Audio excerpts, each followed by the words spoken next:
कल प्रातः क्लास चल रहा था, उसमें 14/7/1967 की वाणी का 6ठा पेज और 7वां पेज रह गया था।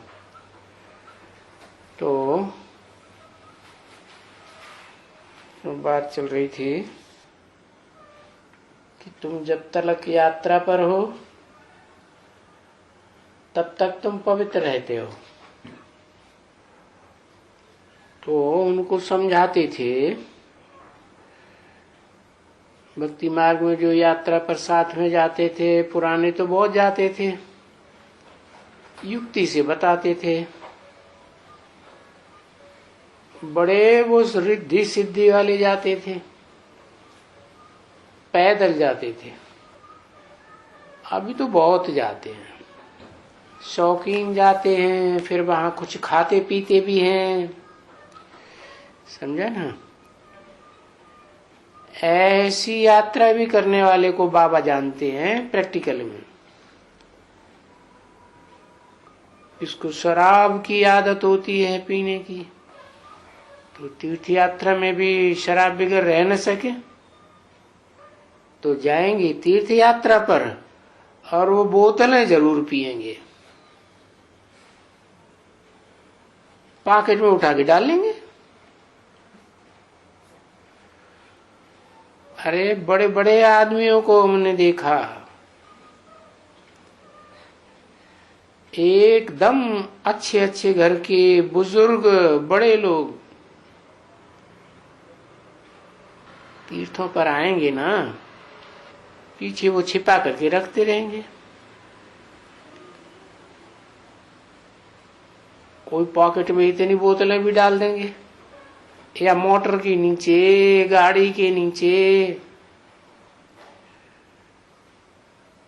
अब जब उठेंगे तो छिपा करके उठेंगे कि कोई हमको बोतल उठा करके देख न लेवे। अभी मैंने ये सब देखा है, तब बच्चों को समझाता हूं। बड़े बड़े आदमी तीर्थों पर जाते हैं, बड़े अच्छे, पर वो तो उनकी आदत है ना, वो उनकी आदत छिपी रहती है,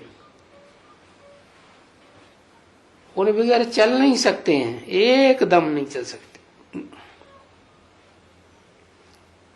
अब बताओ, देखो ऐसे लोगों के लिए वो तीर्थ क्या काम के रहेंगे जहां वो शराब पीते रहेंगे।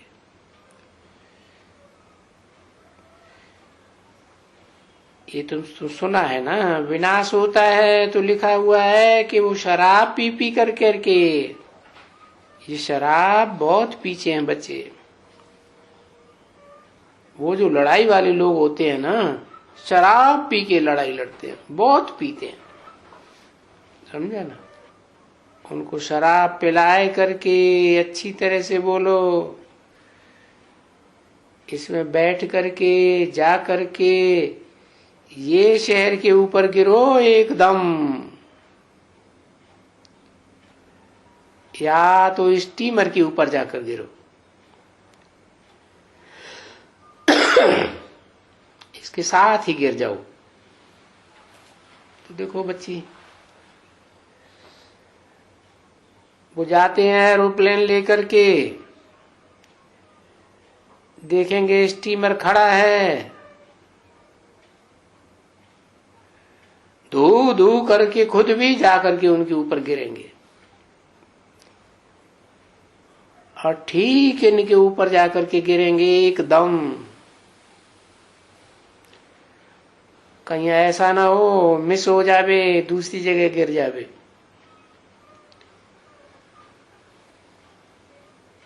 इसलिए खुद उस एरोप्लेन सहित जा करके स्टीमर के ऊपर गिरते हैं।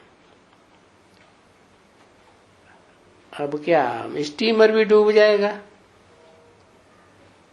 तो खुद भी खलास हो जाएंगे, समझा ना। हाँ, तो वो शराब की बात बताई, ऐसे ऐसे काम भी करते हैं। और लड़ाइयों में तो शराब बहुत काम आती है।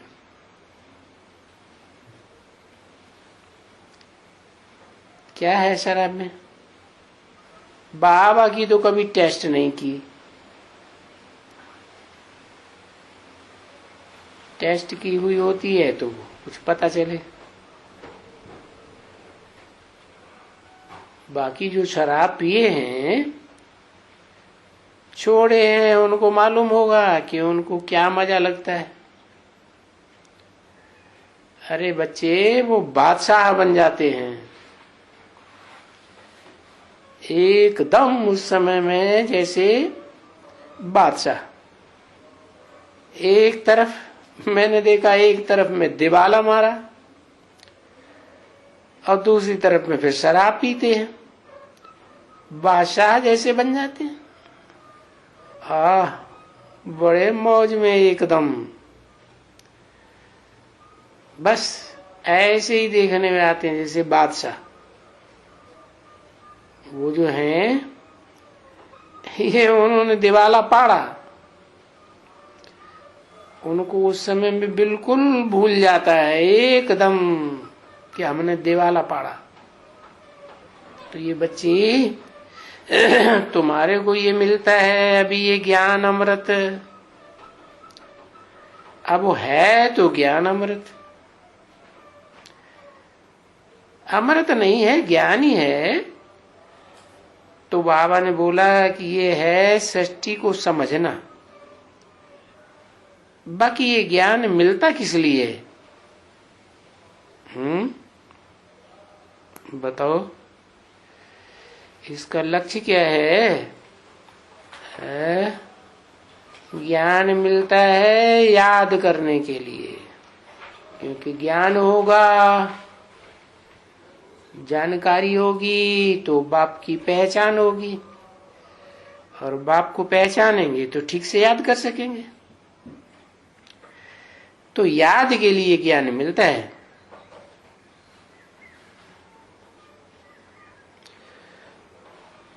वो तो बात ही मत पूछो। तुम एवर हेल्दी उस याद से बनते हो। बाबा कहा है, लिख दियो, ever healthy ever wealthy for 21 generation. और आकर के इसे समझो कैसे। वो भी तो लिखते हैं ना, जो नेचर क्योर वाले होते हैं ना, वो भी लिख देते हैं, कुछ न कुछ लिख देते हैं नेचर क्योर की बात। पीछे क्या करते हैं, वो स्नान कराते हैं, ये कराते हैं, बहुत ही कुछ करते हैं। तो तुम भी उसमें बोर्ड ऐसे लिख दो, हेल्थ वेल्थ फॉर 21 जनरेशन। अच्छा, अभी ये कोई नई बात नहीं लिखते हो। भारतवासी जानते हैं, बहुत जानते हैं कि बरोबर ये भारत में ये तो बड़ी आयु, कभी बीमार न हो। स्वर्ग में ऐसे ही होता है कि जानते भी हैं, गवर्नमेंट भी जानती है कि भारत की आयु, जब ये भारत देवी देवता धर्म में था तब आयु 150 एवरेज थी सतयुग में। अभी 35 एवरेज रह गई, 30 एज रह गई। तो वो समझते हैं, अरे तो पहले इतनी लंबी आयु क्यों थी? वो तो जानते हैं कि नहीं, सर्वगुण संपन्न 16 कला संपूर्ण संपूर्ण निर्विकारी। और संपूर्ण निर्विकारी की बात तुम वो समझा दो एकदम। फिर बोले ये कैसे हो सकता है? उनको बोलो ये रावण राज्य होता ही नहीं है वहां। ये 5 विकार, देह, अभिमान, ये काम, क्रोध, लोभ वहां होते ही नहीं है। अगर वो भी वहां हो तो फिर रावण राज्य, फिर वहां राम राज्य किसको कहें? तुम कभी कभी मुझते हो, वो बोलते हैं बच्चा कैसे पैदा होगा, ये कैसे होगा, वो कैसे। अरे बोलो वहां विकार की तो बात ही नहीं है, क्योंकि वहां रावण राज्य ही नहीं है। तुमने देखा है ना मंदिर है, वो जो मंदिर है ना जगन्नाथपुरी में, सूर्य मंदिर है कोणार्क में, तो दिखाते हैं कि देवताएं वाम मार्ग में गए।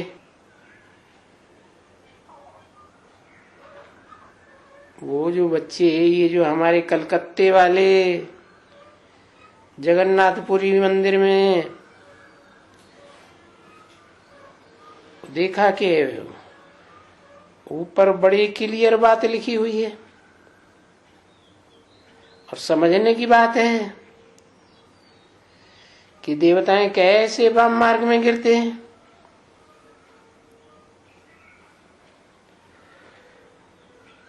क्योंकि बाबा अनुभव की बातें सुनाते हैं ना, ये कोई आखानी नहीं है। हर एक बात जो देखी है वो ही बात बताते हैं। ऐसी तो नहीं है शिव बाबा कहेंगे मैंने देखी है, नहीं, ये कहते हैं मैंने जो देखा है। तो शिव बाबा कहते हैं कि मैं तो तुमको नॉलेज दे रहा हूं, इन्होंने देखा है, इनका अनुभव तुम सुनो। 14:7-67 की वाणी का 7वां पेज। ये तुमको अपनी जो भी कुछ देखा है यहाँ प्रैक्टिकल में दुनिया में वो बताते रहते हैं। शिव बाबा कहेंगे मैंने तो नहीं देखा है, मैं जो तुमको तो ये और वो ज्ञान की बातें सुनाते रहते हैं, और ये कभी कभी अपनी बातें अनुभव की सुनाते रहते हैं। कौन? ब्रह्मा बाबा।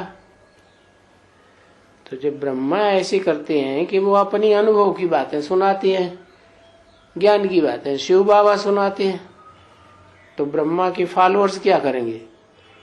वो भी क्या करेंगे? वो भी अनुभव की बातें ही सुनाते रहते हैं, हिस्ट्री सुनाएंगे यज्ञ की बैठ करके। और ये बाप तो नॉलेज दे रहे हैं, सारे झाड़ की नॉलेज, और इनकी भी कहानी बताते हैं, ड्रामा की बताते हैं, और भी वगैरह बहुत बातें। जो ये बोलते हैं मैं नहीं जानता था इन बातों को, मैं जो जानता हूं, क्योंकि मेरी जानकारी यहां की है। तुम्हारी जानकारी यहां की है, और शिव बाबा की जानकारी कहाँ की है? पूर्व कल्प की जानकारी देते हैं क्या? वहां की वो जान तो उनकी है जानकारी,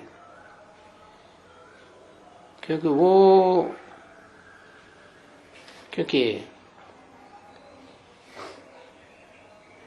ये दो है ना,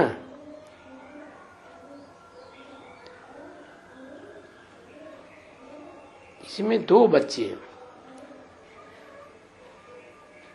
तो ये भी तो अपना बताते रहते हैं ना, अपना। जैसे तुम बैठ करके बताते हो बाबा को, मैंने ऐसे किया, वैसे किया, ऐसा किया, हयाती में, लाइफ में ये किया, सो तो हर एक को अपनी लाइफ में मालूम है कि हमने क्या किया, इस लाइफ में हमने क्या क्या किया। अब आगे वाली लाइफ का तो किसी को मालूम नहीं है।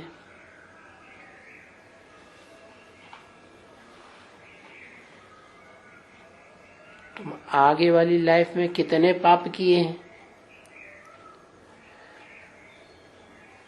वो तुम जानते नहीं हो। कहां तक के आकर के इतने गिरे हैं वो भी नहीं जानते कैसे गिरे। अच्छा, अभी तुम जानते हो कि वहां नई दुनिया में हम कोई पाप नहीं करेंगे। यहां करते हैं वहां नहीं करेंगे, क्या मतलब, क्या कारण? वहां आत्मिक स्टेज में रहेंगे और यहाँ देहभान में रहते हैं, इसलिए पाप हो जाते हैं। तो देखो, तुमको मालूम है ना ये बात, ऐसा कोई दूसरा मनुष्य थोड़ा ही है तुम्हारे सिवाय, तुमको मालूम है। जो हम कहाँ के लिए पढ़ते हैं, हम कोई इस दुनिया की कमाई के लिए नहीं पढ़ते हैं। दुनिया में तो जो भी पढ़ाइयाँ पढ़ते हैं इस दुनिया में की कमाई के लिए पढ़ते हैं। हम कभी भी वहां कोई भी हमारे से पाप होगा ही नहीं। यहाँ कभी भी कोई हम विकार बिगर रह सकते ही नहीं। क्यों? वहां क्यों रह सकते हैं, यहाँ क्यों नहीं रह सकते? वहां हम आत्मिक स्थिति में रहते हैं तो विकार भोगने की बात नहीं है, आत्माभिमानी है तो इंद्रियों में, ज्ञान इंद्रियों का सुख भोगते हैं। ज्ञान इंद्रियां तो श्रेष्ठ इंद्रियां हैं, तो विकार की बात ही नहीं। भ्रष्ट इंद्रियों में विकार आता है, कोई न कोई विकार आ जाएगा। तुम तो कहेंगे कि सन्यासी विकार नहीं भोगते। अरे ये कैसे? जो विकार से पैदा होते हैं, जिनकी पैदाइश ही विकार से है, वो विकार नहीं भोगेंगे? ऐसे हो सकता है क्या? चलो, देखने में नहीं आता है कि भोगते हैं, कर्मेंद्रियों से नहीं भोगते, मनसा से तो भोगते होंगे है? जो गृहस्थ जिंदगी में रहे हैं वो याद तो आवेगा, चलो न भी रहे हैं।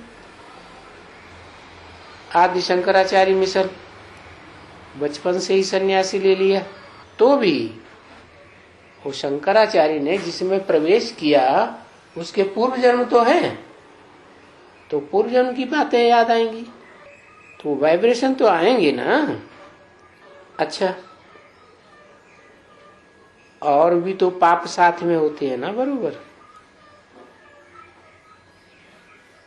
इन विकार से भी बड़े पाप भी तो होते हैं ना, जो बाप समझाते हैं। कोई गुरु बन करके और कह देते हैं ईश्वर सर्वव्यापी है, वो तो बाप से बेमुख कर देते हैं। सर्वव्यापी हुई तो बुद्धि बिखर जाएगी ना, एक बाप में तो नहीं टिकेगी। तो इन जैसा तो कोई भी पाप नहीं हुआ, सारी दुनिया की बुद्धि भटकाई दी, क्या कह के? परमात्मा सर्वव्यापी है, मेरे में व्यापी है, तेरे में व्यापी है। देखो, अब इससे बड़ा कोई पाप हुआ क्या? गुरु बन करके हमको उल्टी बात बतावे एकदम है। अरे भगवान तो एक व्यापी बन करके आता है, एक मुकर्रर रथ में आकर के पाठ बजाता है ना, परमानेंट। बाकी टेम्परेरी, बहुतों में प्रवेश करते रहते हैं, पता नहीं चलता कोई को।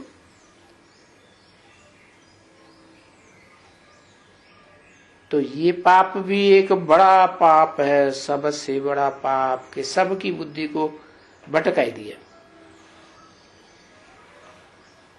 जैसे कोई विकार में जाते हैं, ऐसे ये भी कोई कम पाप थोड़े ही है। इसलिए उन्यों का नाम क्या रखा हुआ है? जैसा काम वैसा नाम। क्या नाम रखा है? उनका नाम रखा है, नहीं याद आया, हिरण्यकश्यपो। हिरण्य कहते हैं सोने को। काश्य मने याद का तेज। सोने जैसी जो सच्ची याद है, एक शिव बाबा, दूसरा न कोई, वो याद की बात वो अपने ऊपर लगा देते हैं। आत्मा सो परमात्मा, शिवो हम ब्रह्मास्मि, मेरे को याद करो तो बुद्धि भी मेरे में लग जाएगी। तो क्या पीते हैं? जो याद है, जिसे हम प्यार कहें, आत्मा की खुराक कहें, वो सारा प्यार अपनी तरफ खींच लेते हैं। तो ये हुए हिरण्यकश्यप। और उनका भाई दिखाते हैं, हिरण्याक्ष रखा नाम। कैसी आंख? सोने की आंख, अक्ष माने आंख। वो अपनी पूजा कराते। अब देखो, ऐसे ऐसे नाम कोई कम थोड़े ही रखे हैं।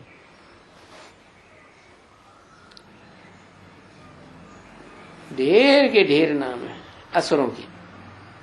तो जो स्त्रियां विस्त्रियां भगाते हैं, ये करते हैं, उनके पास ये आकासुर बकासुर जरासिंधी फलाने फलाने, ये जिनके नाम हैं, ये भी तो अभी के रखे हुए नाम है ना। क्या क्या क्या नाम दिए? अकासुर। अकासुर क्या? ऐसे असुर जो अक की तरह दुर्गंध छोड़ते रहते हैं। बकासुर बक बक करते रहते हैं। जरासिंधी, पुराने पुराने सिंधी, यहां भी तो हैं। ये जो नाम है वो संगम युग के ही नाम है वास्तव में। जरासिंधी, फलाना फलाना, ये नाम अभी रखे हुए हैं। तो काम कब किया होगा? नाम अभी रखे तो काम भी अभी ही किया होगा। जैसा काम वैसा नाम। जो तुम जानते हो कि ये जब भागवत पढ़ते हैं, भागवत की कथा करते हैं ना, उनमें ये सभी बातें आई हैं। तो जो भी भागवत आदि शास्त्र हैं, रामायण भागवत महाभारत, इनमें जो भी बातें आई हैं वो किस समय की यादगार है? सब संगम युग की यादगार हैं। तो ये तो भागवत चल रहा है ना बच्चे? क्या?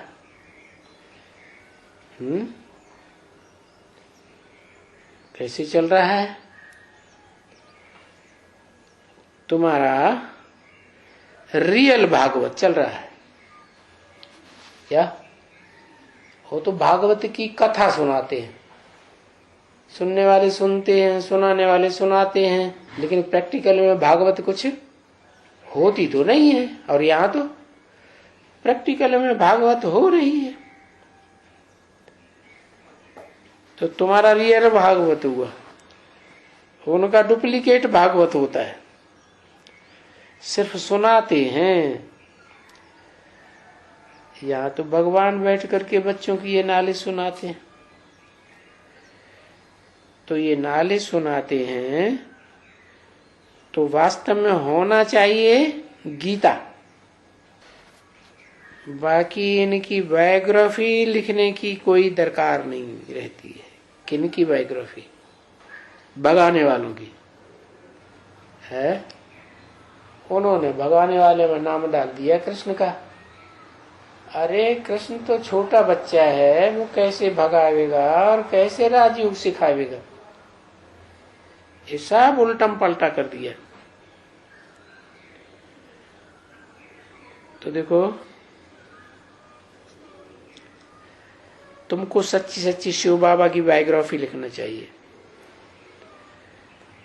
और तुम बच्चे अभी जानते हो क्या, ये बायोग्राफी जो सुनाएंगे वो सब यहाँ की यहाँ ही खत्म हो जाएगी। कल पहले भी ये खत्म हो गई थी, क्योंकि ये सब कुछ रहेगा ही नहीं। किताबें जो बनाते हो चौपड़ियां, ये रहेंगी नहीं। न वो विकारियों का न निर्विकारियों का कोई किताब नहीं रहेगा। किताबों की कोई बात ही नहीं रहेगी। कहाँ?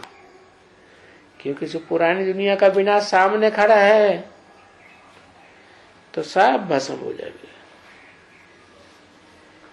ये भी नहीं है कि तुम संस्कार लेकर के इस ज्ञान के जावेंगे, नहीं, कुछ भी नहीं, सब भूल जावेंगे। तुमको सिर्फ अंतमते सोगते होगी। तो जब अंत में तुम विनाश काल में शरीर छोड़ेंगे तो तुम्हारी बुद्धि में क्या होगा? एक शिव बाबा, दूसरा शिव बाबा बिंदी, तुम्हारी आत्मा भी बिंदी। तो बस बिंदु की याद में शरीर छोड़ेंगे तो बिंदु आत्मा बनकर के जन्म लेंगे। जन्म तो शरीर से ही लेंगे, लेकिन बिंदु याद आता रहेगा, आत्मिक स्टेज रहेगी।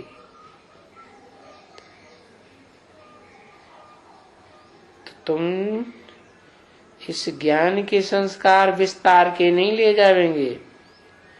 इस ज्ञान का जो सार है क्या? मैं आत्मा ज्योति बिंदु, मेरा बाप ज्योति बिंदु, वो ही संस्कार लेकर जाएंगे। तुम सतयुग में आएंगे तो इनको संस्कार ब्राह्मणों को होते हैं ज्ञान के। देवताओं को तो ये संस्कार नहीं होते, नहीं। ये संस्कार तुम्हारा ड्रामा की प्लेट होती है ना, ऑल राउंड की भी, जैसे इनकी है। किनकी है? ऑल राउंड की प्लेट किनकी है? इनकी क्यों कहा, इसकी क्यों नहीं कहा है? वही दोनों आत्माओं की।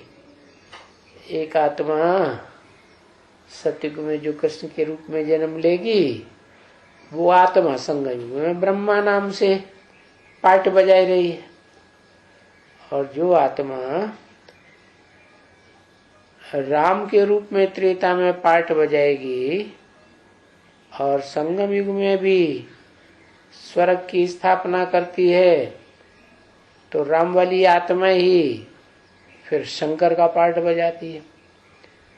तो तीन मूर्तियां हैं ना, जिनके द्वारा स्थापना पालना विनाश का कार्य चलता है। तो मुख्य तो दो ही है ना, एक ब्रह्मा और शंकर। बाकी विष्णु तो कोई चार हाथ का होता ही नहीं है। ऐसे चार सिर वाला कोई ब्रह्मा भी नहीं होता है, जैसे 10 सिर वाला कोई रावण नहीं होता है।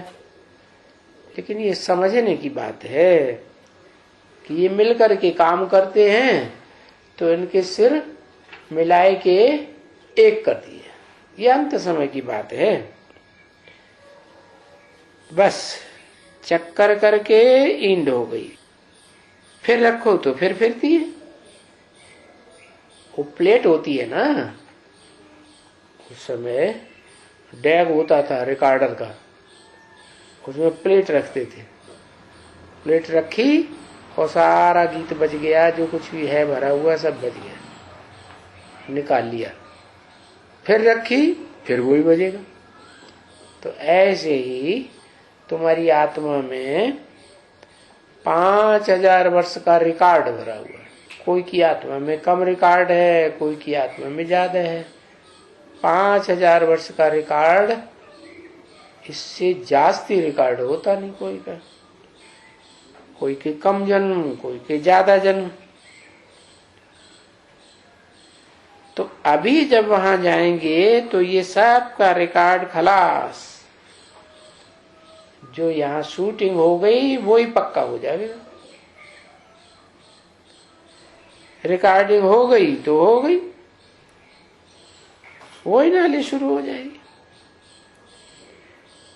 क्योंकि पीछे तो प्रारब्ध है ना, पीछे वो तो मिट गई, वापस चली गई।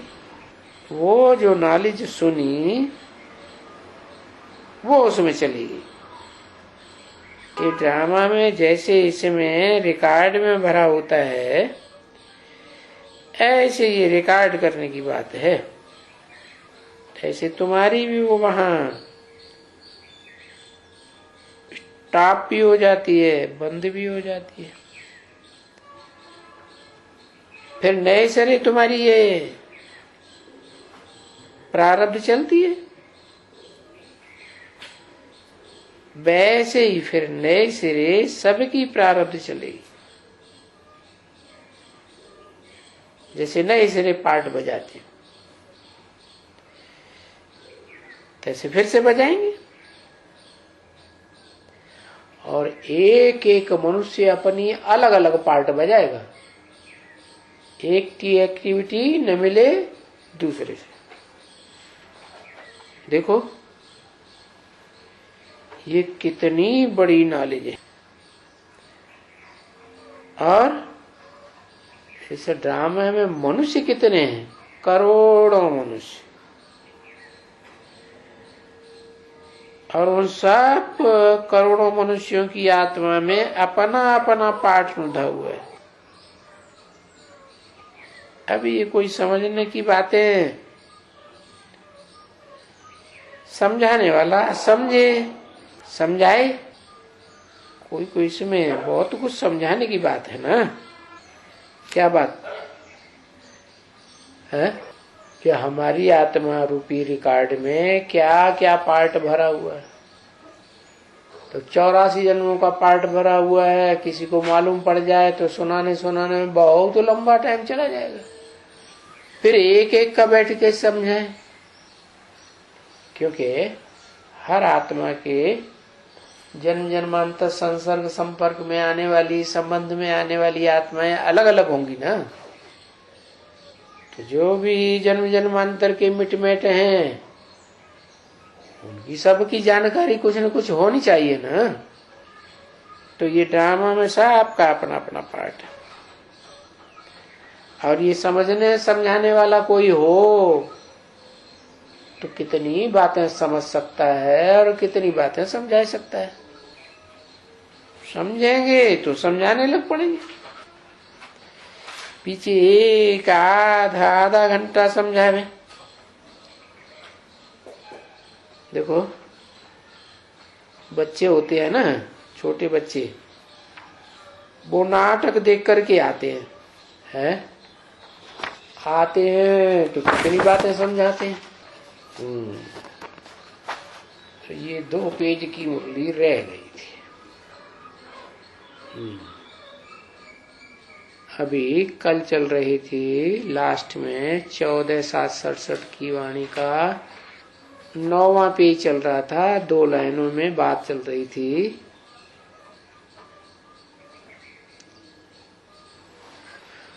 हाँ, 9वें पेज की आदि में बात चल रही थी।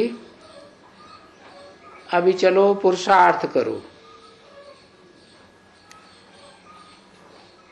पवित्र बनो। क्या पुरुषार्थ करो? पवित्र बनो और बाप को याद करो। पवित्र बनो, योगी बनो। यही स्लोगन दिया ना। ये 2 अक्षर है ना, और ये 2 अक्षर 5000 वर्ष पहले भी दिए थे।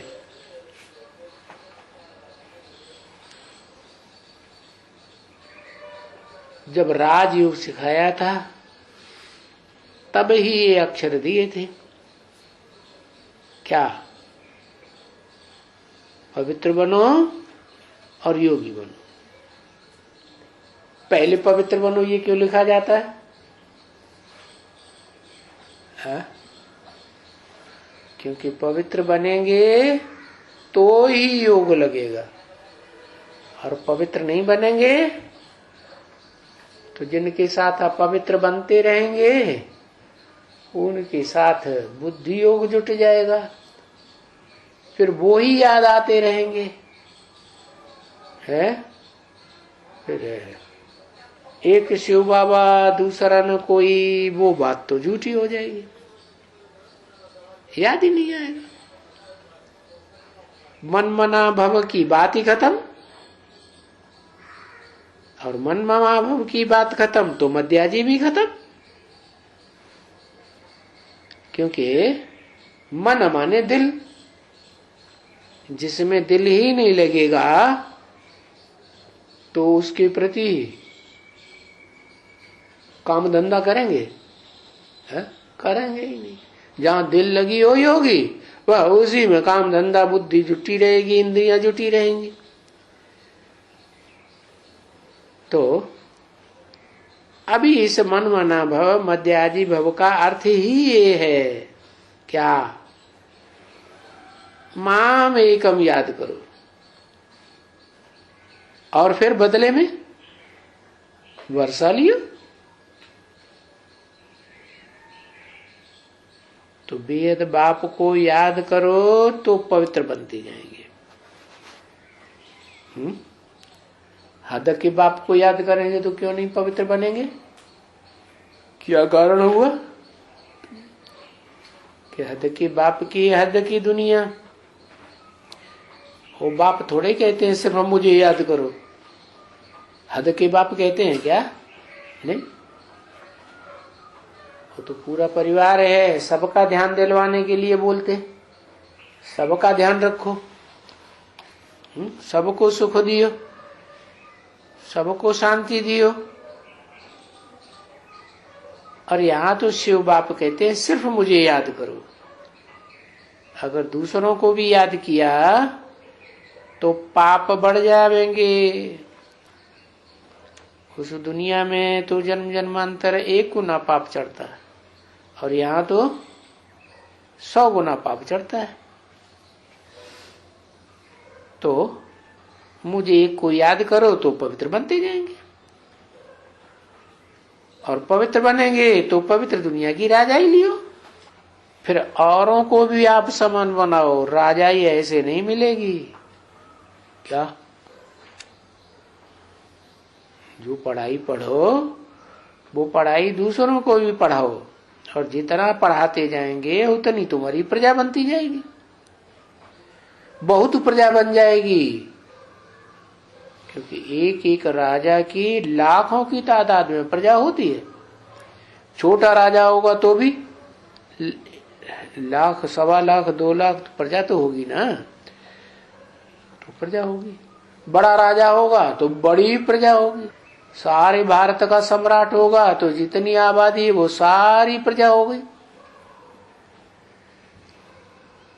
तो कहते हैं कि जो पढ़ाई पढ़ते हो वो दूसरों को भी पढ़ाओ, आप समान बनाओ,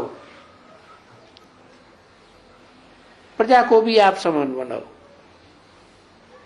जो भी तुम्हारे मित्र संबंधी हैं तुम सबको सुनाओ,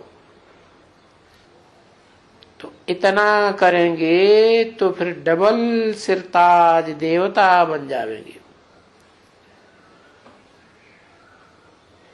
मैं ये करूंगा ना, कोई कहते हैं मैं करूंगा, अगर मैं होता तो करता। अरे पता नहीं, यहां भी तो हमारे जैसे कोई व्यापारी बड़े हैं ना,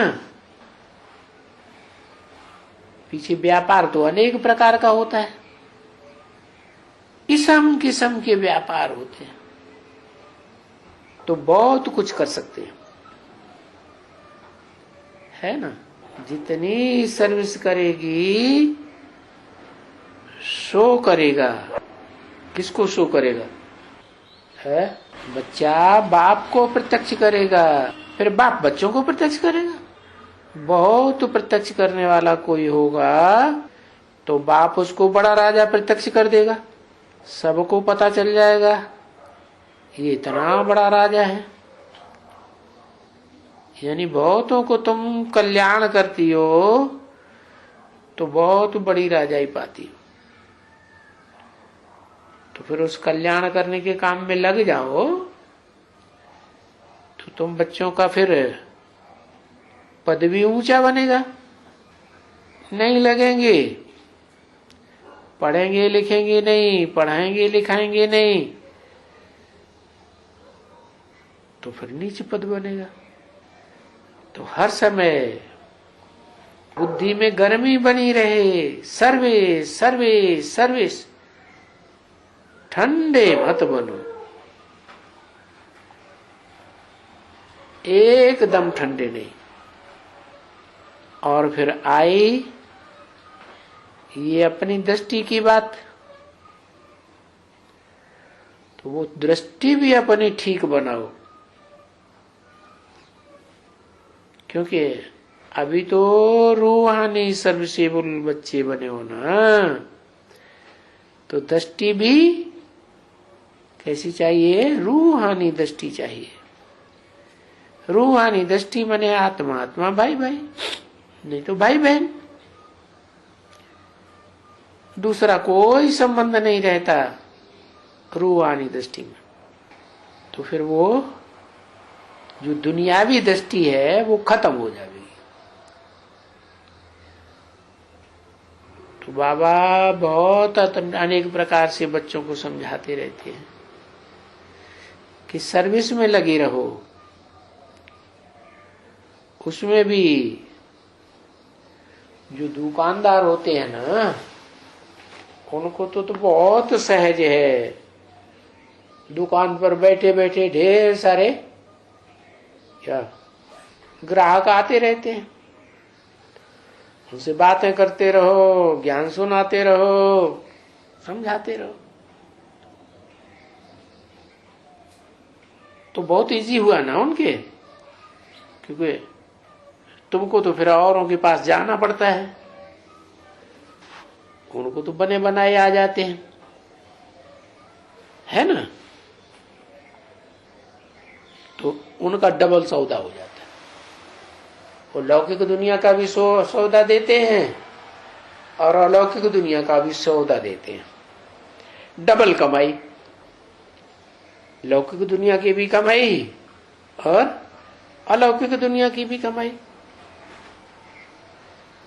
तो वो भी सौदा देना, ये भी देना, तो ऐसा ग्राहक बन जाएगा, बोलेगा ये तो बड़ा धर्मात्मा पुरुष है ये दुकानदार, धर्म कर्म की बातें सुनाता रहता है, इसी की दुकान पे आना चाहिए। तो ग्राहकी बढ़ेगी या घटेगी? है बढ़ेगी। नहीं तो समझते हैं ये बड़ा लूटने वाला है, दुनियादारी की बुद्धि लगी हुई है, लोभी है, ये तो हमको मुंह से लेगा, तो उसके पास नहीं जाएंगे। तो धर्म कर्म की बातें सुनाता है तो बहुत प्यार करेंगे, जाएंगे, सुनेंगे। तो बुद्धि में आएगा कि इसी दुकानदार को खटाना चाहिए, ये हमको बहुत अच्छा सौदा देता है। और डबल सौदा देता है, तो उस दुकानदार की दुकान में वो ग्राहक जम जाएगा, फिर उधर न कभी इधर उधर नहीं जाएगा। फर्स्ट क्लास दुकानदार और फर्स्ट क्लास सौदा खरीदने वाला। और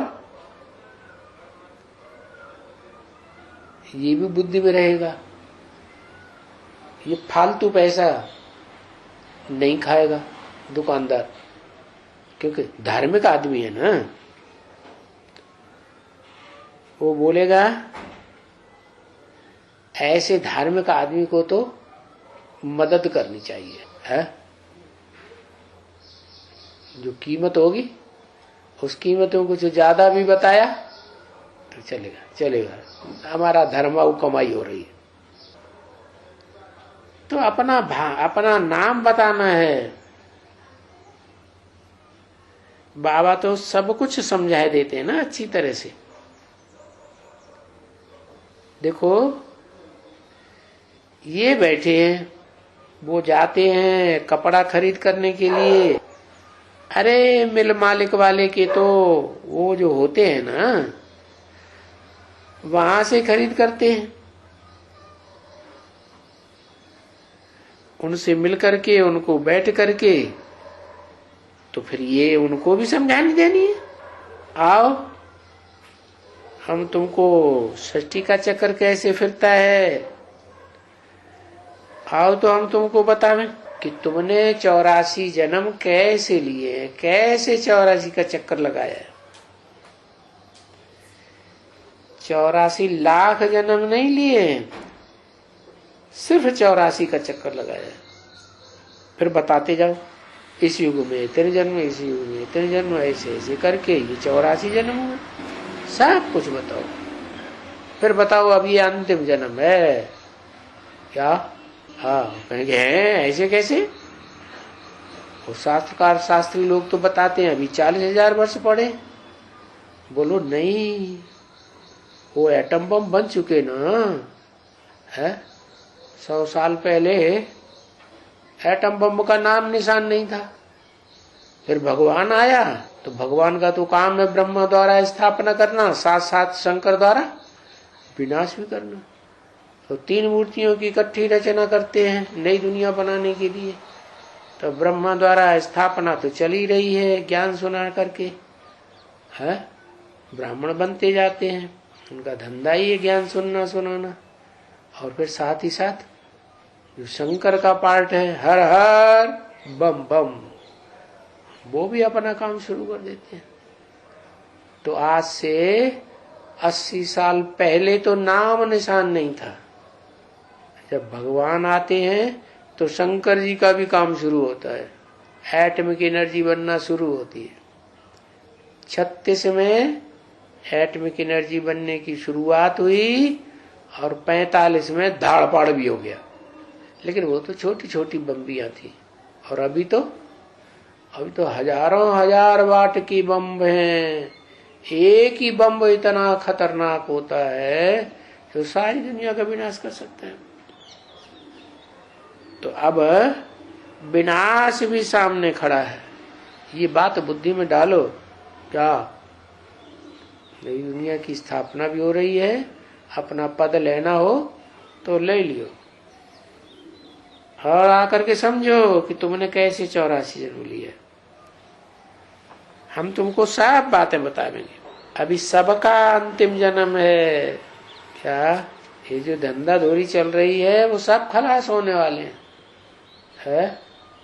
कोई के पोत्रे पड़पोत्रे बना जो कमाई कर करके इकट्ठा करते जा रहे हो, ये कोई नहीं खा पाएंगे, सब खलास हो जाएंगे। अभी तुम फिर से देवता बन सकते हो। मनुष्य से देवता क्रिय करत न लागी बार। ऐसे मत समझो अभी बहुत टाइम निकल गया, अब हम तो नहीं बन पाएंगे। नहीं, भगवान को मनुष्य देवता बनाने में देर नहीं लगती है। ओम शांति।